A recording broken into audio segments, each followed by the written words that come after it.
And welcome to another episode of Taking Stock for the week ending the 24th of April 2026.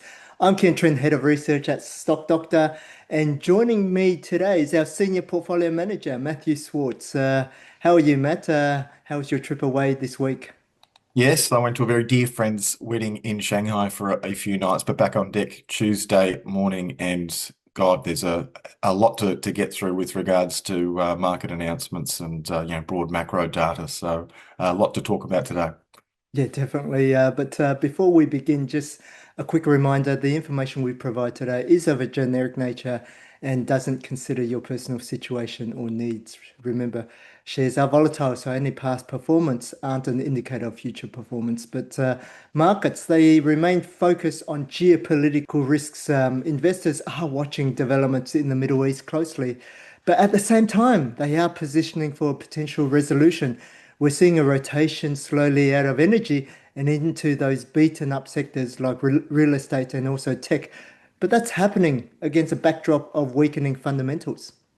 Yeah, that's certainly our observation, isn't it, Keen? As we sort of head into the end of the financial year, we are observing what we regard as confession season of sorts with companies like Worley, QUB Holdings, Qantas, and Cochlear, unfortunately, downgrading their guidance. And at the same time, banks are beginning to lift their provisions a tad for bad debts, with Bank of Queensland missing the market's expectations.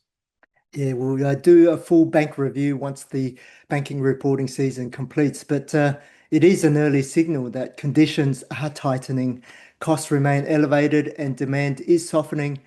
And surprisingly, analyst earnings expectations remain quite optimistic still. Hence, the focus, I think, is on risk management at this point of the market cycle. Yeah, that's right. And that's why we always advise to stay diversified across the asset classes and do hold some powder dry with some cash. And becoming selective is quite critical at this juncture. From here, returns are likely to be driven by stock selection rather than broad market momentum. Yeah, that's right, Matt. But let's now turn onto some star stock highlights for the week. Let's start with Challenger. Now, they are a retirement income provider and they generate earnings through annuities. The third quarter update showed softer momentum with annuity sales missing expectations across both retail and institutional segments. Yeah, and this softness reflects a normalization of sorts after a very strong prior quarter, but it still highlights a slower growth profile. The bigger issue was funds management, where outflows were significantly higher than expected. Yeah, the core annuity business is still quite relatively stable, but the combination of weaker sales and also some outflows there had led to a tightening in their guidance. That's right. But from an income perspective, the dividend yield at about 5.4% remains supported for now, given the stability of the annuity earnings. There's also a positive offset from capital management. So they're redeeming hybrid securities, which reduces funding costs and supports earnings per share. Yeah, so we've retained them for now in our Star Stock universe, but within the financial space, moving on to platform providers, HUB24, a wealth platform that continues to gain market share. The share price fell around 8% following its update, despite the fact that underlying flows were quite strong. Yeah, I think the reaction was largely driven by expectations. Net inflows of around 4 billion, albeit good, were slightly below consensus. And importantly, Hub didn't provide its usual FUA outlook.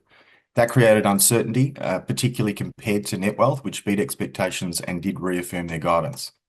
Yeah, and similarly to net wealth as well, market movements also played a role, reducing funds under administration and also adding to that disappointment. But the underlying drivers, you've got advisor growth and also client inflows, they remain intact for now. And I think that's what's the most important longer term can. But Hub continues to take market share, now approaching about 10%, and the structural shift away from the legacy platforms remains a key tailwind. Hence, share price weakness here is viewed as a longer term opportunity.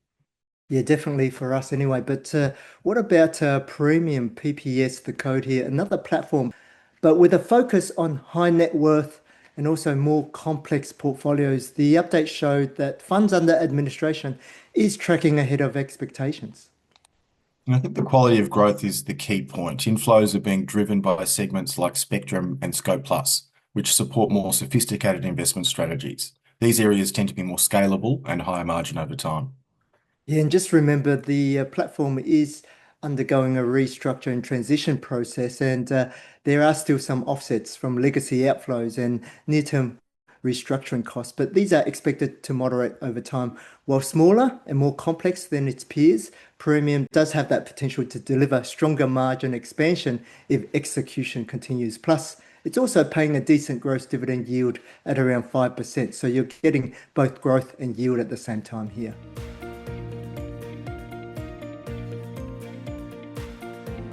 And now for Under the Microscope, let's turn to Cochlear, a global leader in hearing implants. The latest update represents a significant deterioration in their earnings expectations, with profit guidance now cut by roughly 24% at the midpoint. Yeah, we couldn't be more disappointed. The downgrade reflects a clear shift in demand conditions. Implant volumes have weakened across developed markets, particularly in the US and Europe. Surgical capacity constraints, weaker referral activity, and more discretionary patient behaviour are all contributing to this slowdown. Yeah, it was quite a broad-based kind of downgrade, with these pressures also being compounded by external factors. You've got the disruption in the Middle East, also pricing pressure in China, and the stronger Australian dollar as well.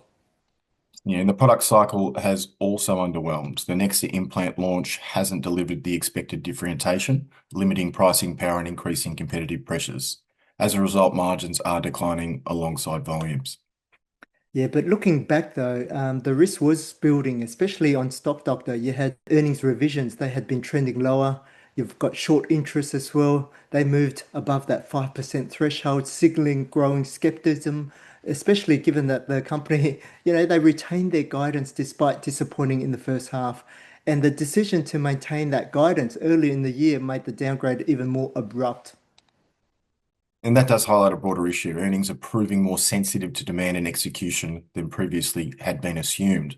And this reduces visibility and leads to a significant derating on the valuation.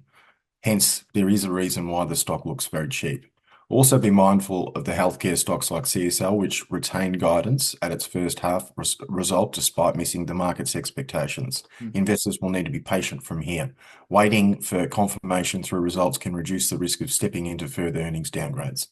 Yeah, definitely. There are risks in that sector, but the focus for Cochlear now really lies in stabilization. Investors should look for signs of a recovery in their implant volumes, improved product traction, and also clearer earnings visibility before taking a more constructive view. Otherwise, you may find that your capital could be put to better use elsewhere by looking at other oversold opportunities, especially those in tech, which have been sold down quite significantly over the last few months.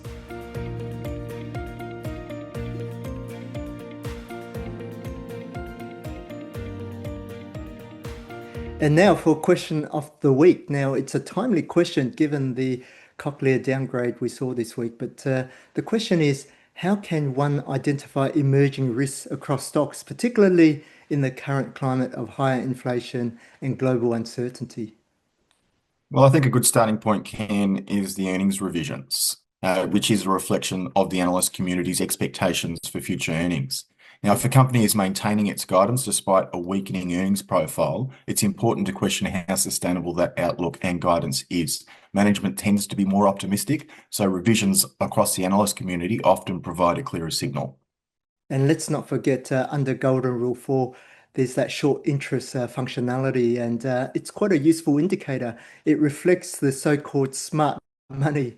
They are betting against a stock, and when that's rising as well. So, and the rule of thumb here is really to look for short interest above that 5% mark.